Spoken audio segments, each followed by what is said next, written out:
Acabou, amor, Pacheco nem atende mais os telefonemas de Lula.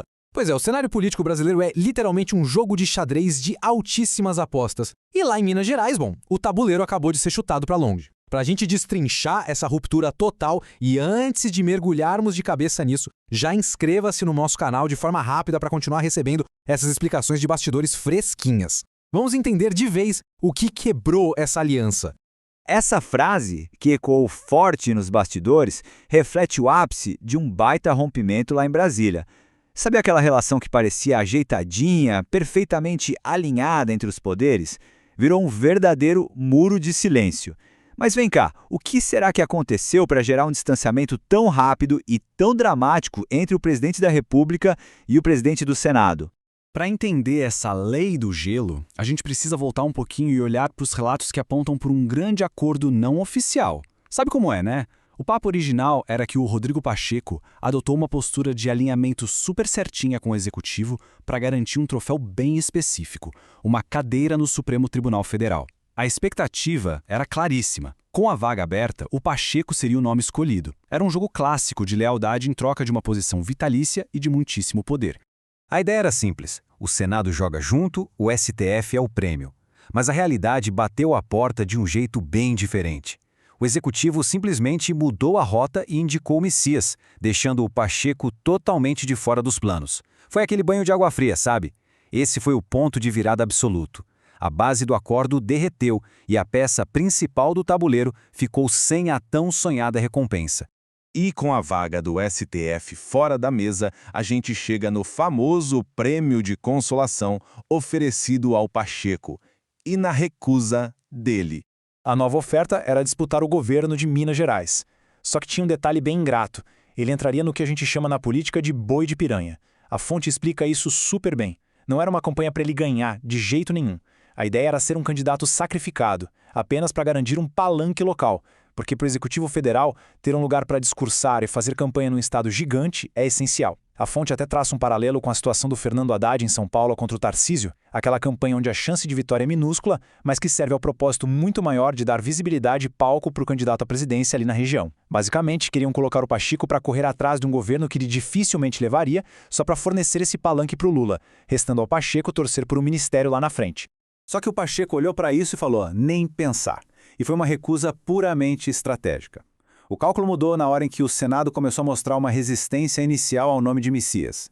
Pensa bem, se o Senado barra o Messias, a chance do Pacheco renasce das cinzas. Além disso, existe a perspectiva de uma eventual vitória do Flávio Bolsonaro nas próximas urnas. Segundo os relatos, o Pacheco é aquele tipo de nome que os próprios colegas senadores aprovariam num piscar de olhos para o STF. Então a tática agora é ter sangue frio e paciência. Ignorar essa disputa pelo governo mineiro, vista como um prêmio de consolação bem ruim, e ficar ali na espreita, esperando uma nova brecha para o Supremo.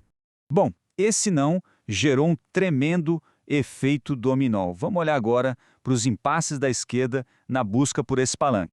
O drama fica super evidente aqui. O executivo precisa desesperadamente de um palanque em Minas. Mas cadê o candidato viável? Sem o Pacheco, todo mundo olhou para o ex-prefeito de Belo Horizonte, o Alexandre Calil, que até pontua bem. O problema é que existe uma hostilidade mútua e histórica entre ele e o partido local em BH. É uma aliança forçada e muito difícil de costurar na prática. Diante desse bloqueio todo, o plano B passou a ser o empresário Josué Alencar. O grande obstáculo aí é que as pesquisas mostram a intenção de voto dele quase beirando o zero neste momento. Começar uma campanha do zero num estado tão vital é um risco gigantesco, deixando a articulação de mãos totalmente atadas.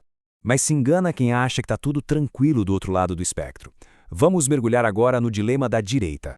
O grupo alinhado ao Flávio Bolsonaro também está enfrentando enormes dificuldades. O cenário da direita está profundamente fraturado. Primeiro, tem o Cleitinho. Ele tem ótimos números, mas rola um medo gigante nos bastidores de que ele seja um cavalo paraguaio, aquele fogo de palha que desmorona no meio da campanha. Depois, a gente tem o Matheus Simões, o candidato apoiado pelo atual governador, o Zema. Só que o Matheus enfrenta uma rejeição fortíssima do próprio partido aliado, o PL. E aí sobra como terceira opção o empresário Flávio Rosco. Ele é o preferido nos corredores do PL, mas amarga a meros 2% nas pesquisas. Imagina só, cogitar o cara com a menor intenção de voto simplesmente por causa de disputas internas. Isso ilustra muito bem o quão rachado está esse campo por lá.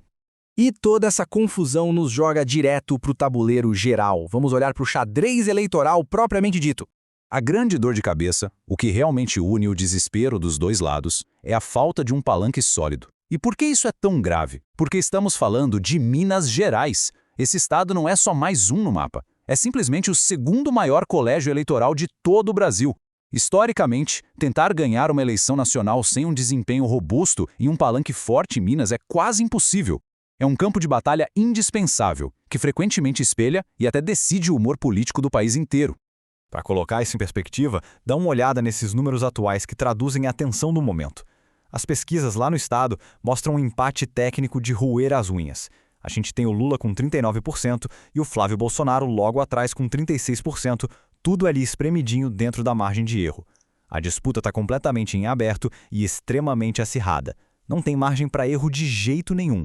Qualquer deslize na hora de formar esse palanque local significa perder votos preciosos, que podem decidir não só quem vai governar Minas, mas quem vai comandar o país. E o que deixa a gente com uma reflexão final imensa sobre essa explicação toda.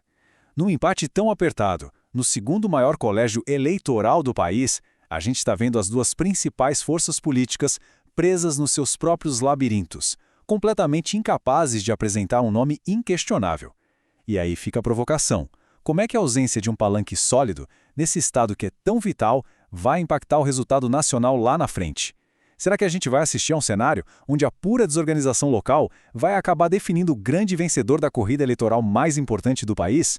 Essa, com certeza, é uma peça do quebra-cabeça que vamos continuar acompanhando de muito, muito perto.